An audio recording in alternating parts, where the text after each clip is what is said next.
Good morning, good afternoon, good evening, wherever you are watching from, welcome to my channel. Hey everyone, I'm Harindu. I'm in Melbourne. It's a sunny day, that's why I chose to do this video on the outside in my backyard. So it's a nice sunny day for Melbourne. I don't know about the other states, but it's definitely the sun is out.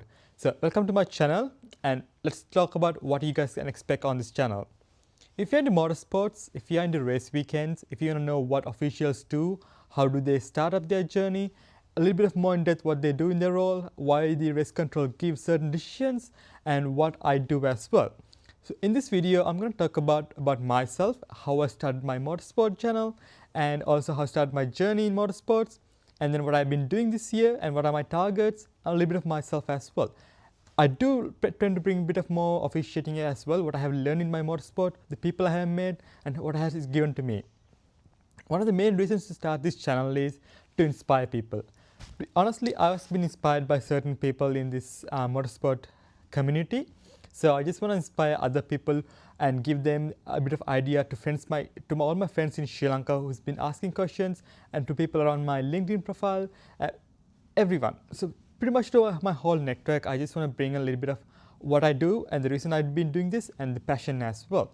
Again, this is something I've been planning on doing since last year, and finally I thought this is my chance to give it a go, and I have some time off my race weekends. So I'll look forward to give you guys a bit of more in depth, and let's get to it. To start with, the biggest question people asking is, why do you do it? Or why do you volunteer? Like, why do you spend your race weekends, especially the weekends for motorsports? One thing, actually there's three things that I would say. One of them is passion, the community, and the joy that you get from those certain events. Especially if it's a rainy day, that's so much fun to learn, and then also so much. It's a bit of tricky because you don't need like an ideal condition, but then again, I kind of like the rain because it makes the race a bit more fun, and also it kind of gives like a different race leaders as well throughout the certain events. So yeah, that's one of my main reasons. And again, I've been into motorsports back then, but when I came into the country, into Australia from Sri Lanka, it's been a bit of while. So I had to study and I had to work, so I didn't have much opportunity to volunteer. And of course, I had to save my all my earnings just for my uni fees, for my day-to-day work, day-to-day activities. So yeah, the living cost was a bit high back then as well, just like right now. So, but now I work 9 to 5. So out of that, I volunteer for certain motorsport sanctioned events. So that's how, that's one of the main three reasons I've been working. And so again, this is my first video, so do go easy. Do let me know in your comments. I'd love some feedback from you all, whoever is watching. So yeah, and in order to get into the second topic I was talking about is, how did I start my motorsport journey? So like I said, I've been a motorsports fan, and I did get my first car was a small Mazda 323, a red color one, which I used for like 3 years until it got smashed, and I did crash myself as well. So certain things happened with that car, so I had to give that car up eventually. And one of the main reasons is the engine went off. It's like just fried up, so without water. So that was a water leak and stuff. That's another story I had to say about. But yeah, then I eventually worked up my way. Once I finished my uni, I got my first BMW car, which was a 320D, 2012. Yes, I had to pay off as well slowly. It took me 6 months to pay off that. So I had to work 3 jobs and I got that car. And then again, saying that when you have your dream car, you want to ride it and you're going to enjoy that moment.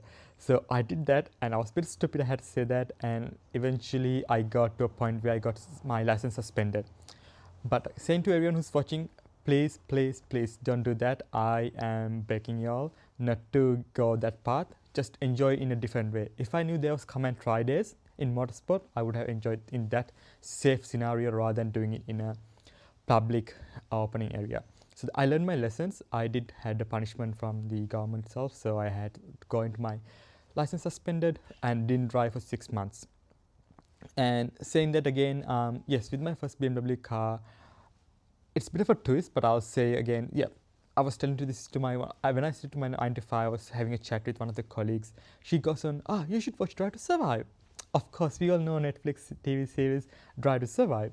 And along with that, she comes up and said, yes, there's certain other events as well. And I was watching the event, and something in that TV series ignited my passion a little bit more. Like, you know, you already love motorsports. You watch Formula One and you watch other supercars and stuff. But something again that people working in that scenario, that stress, like that level of motorsports, as they say, it's a pinnacle of motorsports, that ignited something in me. I always saying that, and I studied in one of the news and articles as well. One of the main reasons I'm here is today with motorsports is, I would say, Drive to Survive as well. So saying that again, I got into motorsport. I started Googling, I started asking people, how do you volunteer, or how do you work for motorsports? That was my main question. And I came across this post, I believe it's on internet, you can volunteer for Australian Grand Prix. That was my chance. I knew it. I knew it when I saw it. I was praying I can get my application in. So I started up signing my application and submitted it. And the best part is, when I heard that I got in, I was over the moon. Honestly, I never thought I could make it. But trust me, it was a very easy process, and it was smooth sailing from there onwards. And that was like one of the major points in my motorsport journey, one getting into Australian Grand Prix. When you sign on to Motorsport Australia for a license, in order to get into Australian Grand Prix, you get to have a car club, or it's optional, I believe, from my memory, because it's been like 2.5 years, so if it hasn't changed. They give you an option to sign up for a car club if you have one, or if you have affiliated with one. So I chose to BMW Drivers Club, obviously, because I drive a BMW. And that gave me a little bit of more an idea what's actually happening at a race weekend. The sort of different people who does that job, who is in race control, and different roles, and who's the flagging. And from there onwards, I started a network, and I started asking people questions. And once I get the knowledge, and then I think from 2 club events, I went on to Australian Grand Prix, because that was like very short period. And yeah, so I wouldn't recommend that. But then again, I didn't have any other events to volunteer, because volunteering, it takes a bit of more resources, and you got to plan it as well, rather than just showing up at the day. For club events, so with the club events, I had a bit of more idea, and then I got into saying that, just jumping on to Australian Grand Prix. From there onwards, when I was about to collect my credentials, because that was before the event as well, so you get to collect your credentials a week before when they start their credential office open. I met into the pit lane chief called Riz. He gave me his contact. He shared, there's more events, you can come and volunteer. Here's where you register. Here's how you show your expression of interest. He gave me so much information. And also, I need to thank Kimberly and Adrian. They were so much helpful leading to the Grand Prix as well, because they shared all the information you need, and exactly things people ask as well, the common questions people ask if you are new to motorsports. So with those information, I did my first Grand Prix. Right after that, I believe 2 weeks later, I had the GT Festival in Phillip Island. That was another national event, and I did again volunteer.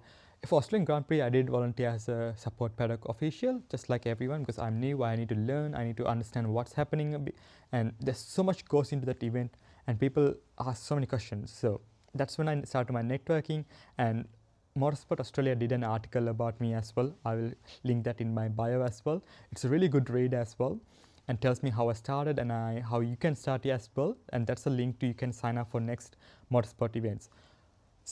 Going back then, with those events, both 2 events, that definitely said this is my place, and definitely I'm going to keep on doing for years and years to come. So as some people know me, I rush things. Sometimes it's something that I can't, it's out of my control. I need telling myself I need to slow down. It's slow and steady. That's a term I use and my aunt used as well. So I was so enthusiastic. From that event, because I work in IT as well, I wanted to know how this works as well. So I went and spoke to the timing officers, or the timekeepers in that event, at the second event at the Phillip Island, and Peter, who was really nice enough to show me the race towers as well, how they operate as well, showed me. From there onwards, I did a couple of more events. End of the year, I did my bronze event. Yes, at the end of the year, I did my bronze in pit lane. as this is one of the license you have, because you start with a general license where you do your modules, and then you get to assess those modules in the actual real scenarios, real world, and then you go on to bronze. So my bronze certificate was, or the license was assessed by Reese himself, because he's a senior marshal as well as a pit chief, and he's been doing for years and years. So he shared me some more things that I need to learn, I need to improve. But luckily, and with all the information I had, I passed my license. Once I did that, I was more curious to learn how IT comes with motorsports. So IT and motorsports, something that I can't never think of, and this is one of my best things I ever been into. So this is my actual 9 to 5 as well. So I want to help in that. So I started, when I speak to these people, they said like, yes, you can come and volunteer for timing as well. Just put up your name when you select register for the event. I'll show you how the registration process works as well in next few videos. So with that, I think that everything ticked my boxes. That all this information, networking, and speaking to people, asking questions, that led me to the right place where I am. Right now, I'm a timekeeper for Motorsports Australia. I do volunteer. At the moment, I'm working towards my bronze in timing, which is another licensing path. Motorsports Australia is one of the biggest organizations in the country, and they are the governing body for motorsports. And they have given the clear guidance for you guys, anyone who wants to, or who has passion to start their career, how you start your motorsport journey as a volunteer as well. So all these officials are volunteering, and certain people are been doing for years and years. So that's how they build up their knowledge and work through their roles as well. There's so much various roles. You could do flags, you could do timing, you can do race control. Saying race control, for club events, yes, you can volunteer, and if you have certain experience. But you need, especially for race control roles, you just need to build up your licensing, your experience, and it takes years. So yeah, but again, saying the flags, there's so many events, scrutineering. So yeah, this again, I will explain this bit of more in as well, because I don't want to go in depth and again take off the topic as well. This is my first video. So yeah, that's pretty much here how I am. And yeah, getting back to the point where what I do right now, I try to do my bronze in my timing license. So I try to do club events, state series, as well as national events, and as much as I can, so that because it's a bit of a vast area, there's not just a certain one thing you learn and then you keep on doing that. Because you got to be, when you say bronze, you should be able to run a state series by yourself as a chief timekeeper. And that is a lot of responsibilities, especially the TV graphics, and there's race control, there's TV crews, and saying again, and there's crew members, like especially the pit people. There's so many teams as well, and there's so many people depends on that, especially the public. They depend on your timing as well to decide who's the real leader, who has the fastest time, who's fastest in their sectors as well. So certainly those information.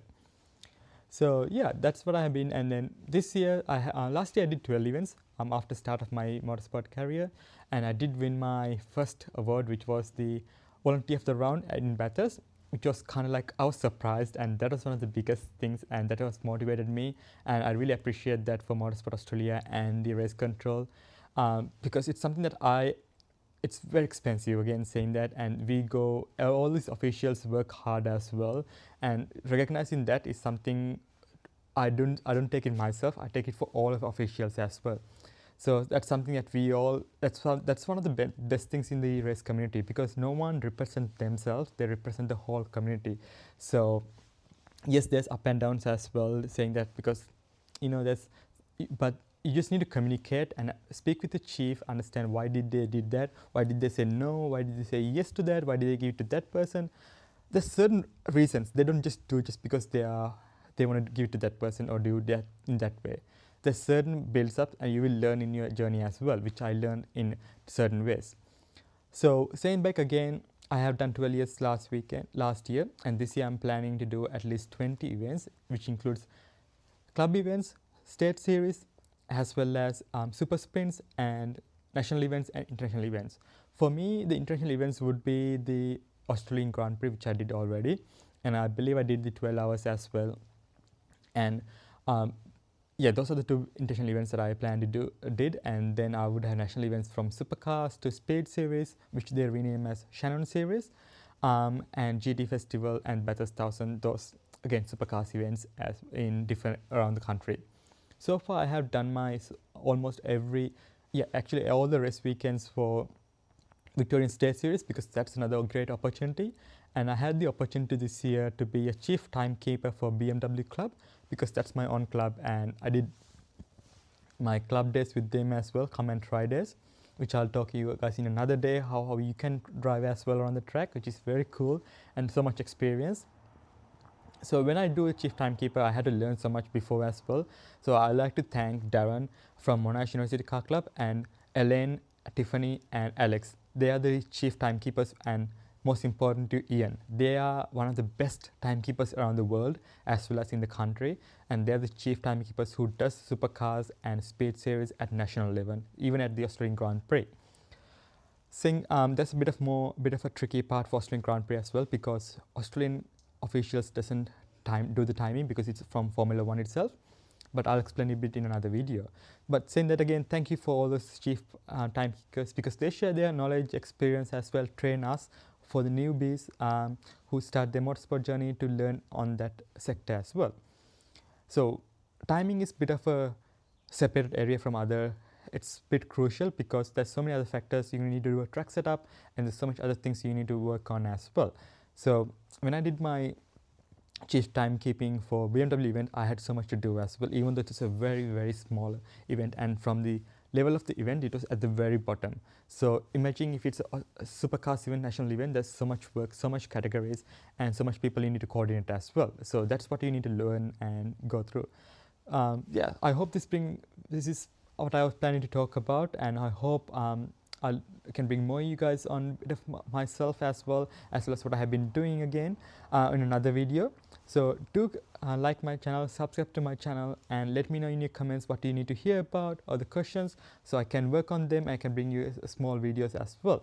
So my plan is to share my knowledge and things I have learned, and there's so much I need to thank as well, because this community has been giving me so much. So I look forward to work on my motorsports and work towards my bronze, like I said. So I would like to take you guys with my journey in my motorsports. So do subscribe, like my channel, and do comment, and I would love to hear you guys all. Thank you.